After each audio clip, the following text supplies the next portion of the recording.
myself, but I am. But we're out of time. The money's not the issue. Thank you. Harvey?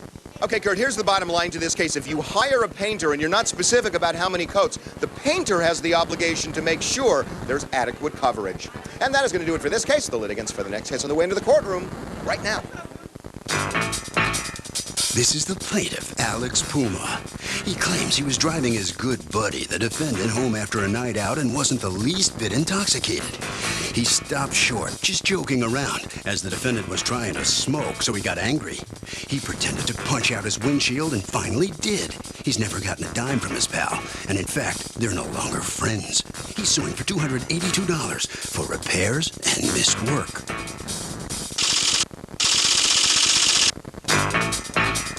This is the defendant, Richard Troyan.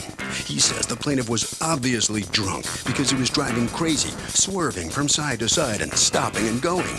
He couldn't get him to stop, so he threatened to bust his windshield. So it really wasn't his fault. He's accused of cracking up a friendship. All parties, please raise your right hands. He threw firecrackers at us while riding his car down the road. We were just walking down the road, and he threw firecrackers at us, lit firecrackers. He's an altered beast. He's a what? Altered beast, that's what. Altered beast? I can't believe he called you. Hi, Jerry. You know closeout shopping is an important part of my life. $100,000 policy for Mark. Show Women and Guns, one issue. I'll refuse to ever be a victim again. Two very different perspectives. Guns has caused me nothing but grief. On the next John Walsh Show, today at 11, only on NBC4. Thousands of powerhouse, steel mill, and refinery workers helped make New York. It's formed a once struggling neighborhood into a thriving community. Will an unexpected challenge strip many of all they had hoped to gain?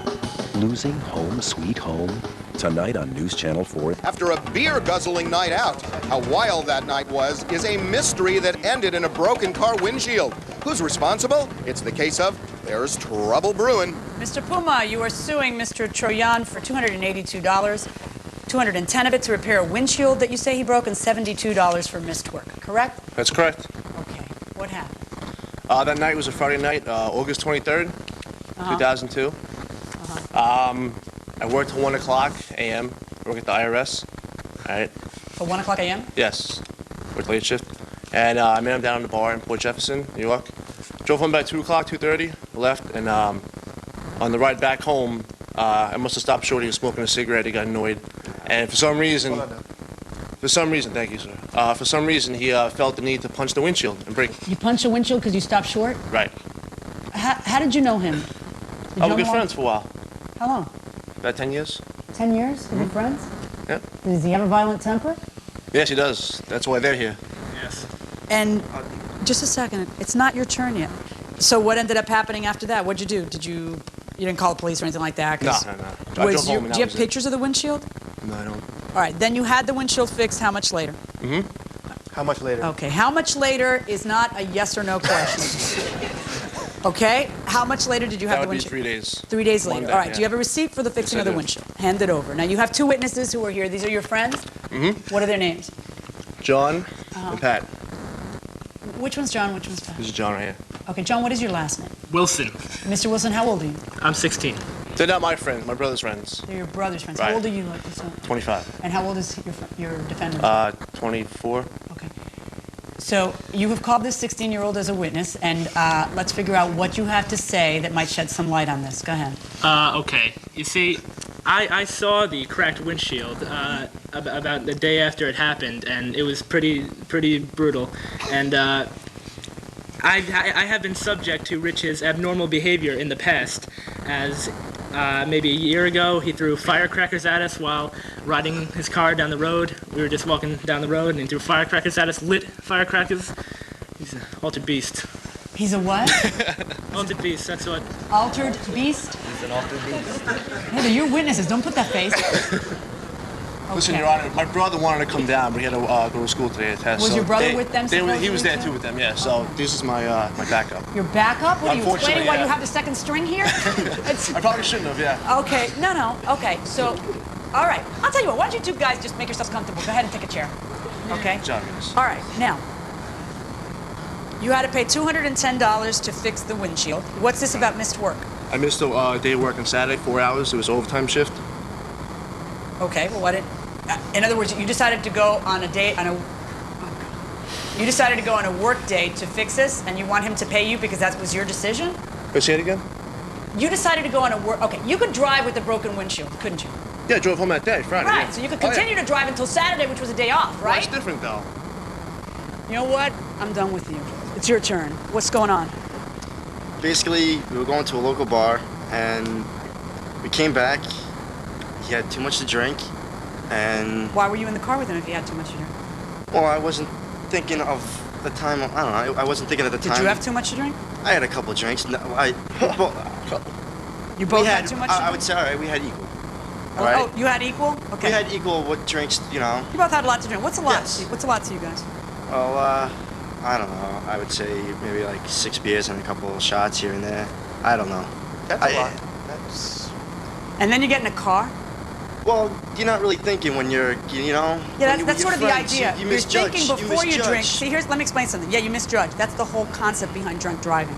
The problem is that the guy who runs over and kills somebody or a family of 6 didn't intend to kill a family of 6, but they did intend to have 6 beers and a couple of shots. And that's where the bad lies. That's where you have a designated driver. That's fine. Drink yourselves to death and paralyze your liver. I could care less. I don't know. I don't care how much drinking you do. The problem is that what you got to do is you have to have a designated driver before you get wasted. That's not my... See, that's the idea. See, have a designated driver before you get wasted. One person in your group can't drink that night. Okay? Can't drink that night. That way everybody else can drink and then you take turns doing it. That's what adults do. You're not even, it's not like you're 18, 19, 20, 21. You're 24 already. You know, you're sort of big for this already. So anyway, you're both wasted and you let him drive because you're as wasted as he is. And then what happens? Sorry. Go ahead. It's his testimony now and he says you were wasted. I apologize. Go ahead. And we just got out of the bar, and he got in the car, I got in the car, and we were driving home.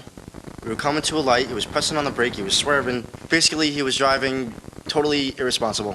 Okay. And my situation, I took it in my own way, which I figured I was somewhat scared, because he was coming to a light, he was pressing the brake, jamming the brakes, so my knees would go into the dashboard. He was sitting there laughing, which you are. You were laughing, and I told him, stop, stop. And I kept on, I'm like, Al, I'm going to do something and take it in my own manner then. And I'm like, Al, stop, stop. Now I was pretending to like jab it. Pretending to jab the windshield? Yeah, because I wasn't really going to do it. He's my friend for 10 years. I'm not really going to punch out his windshield, you know what I mean? But anyway, I came close. I was joking around, I came close to it, and I ended up hitting it. And you bashed his windshield? Yeah, but I was somewhat threatened, you know? You I felt it was somewhat, not self-defense, it was just like, you know, I just felt like he was driving irresponsible, and I took it in my own kind of way. What is your defense? Your defense is that he was driving so irresponsibly, this was my way of stopping him? Just trying to straighten him out. Stop it. Just trying to straighten him out. You know, this is my only way to get to his attention. Why are you driving like that? You know, the more things change, the more they stay the same. Because I dated guys like you in high school. Lord knows, not after that, but in high school. And it's like every generation just perpetuates all the same guy, just a different generation. You're the kind of guys that you're drinking and then you're like crushing the beer can on your forehead and it's funny. Driving drunk isn't funny. Pretending to bash a windshield isn't funny. Staying in the car with someone who's driving drunk is dangerous, you know? Now, were you driving deliberately like a jerk and, you know, like the commercial? Were you mimicking that commercial where you keep stepping on the brakes so that this guy's coffee only instead of coffee spilling, it's a cigarette gets on him? What were you doing?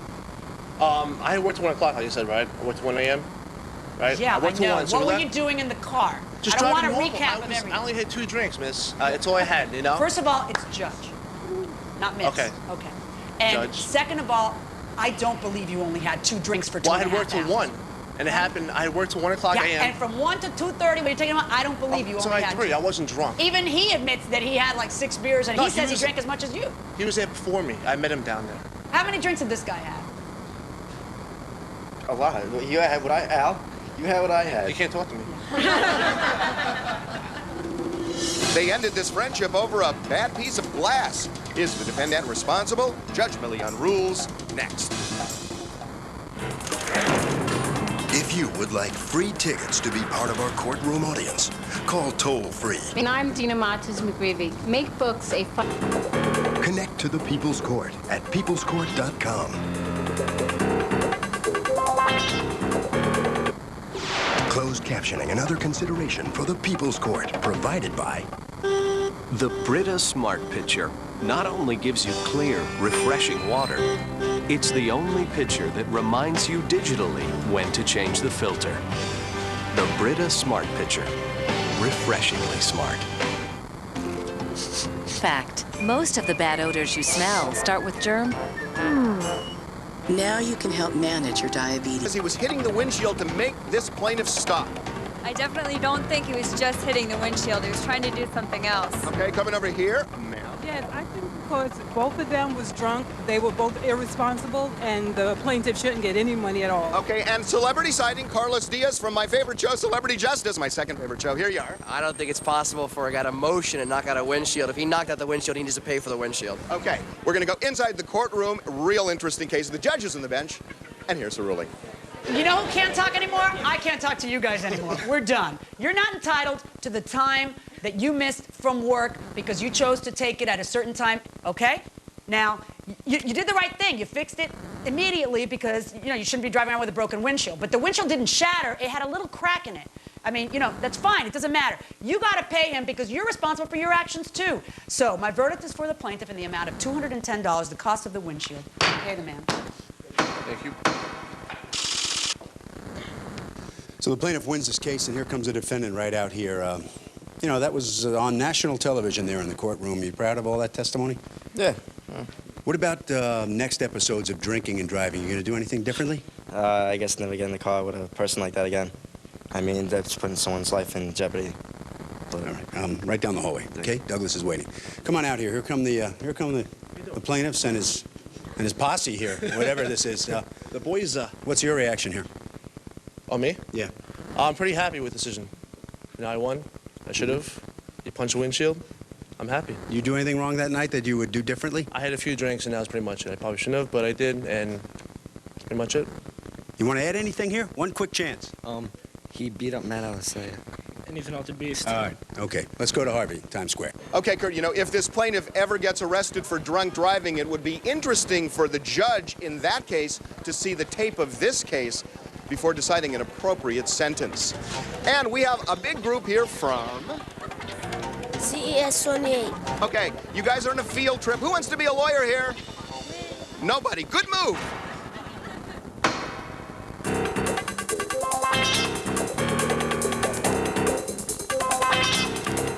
The People's Court.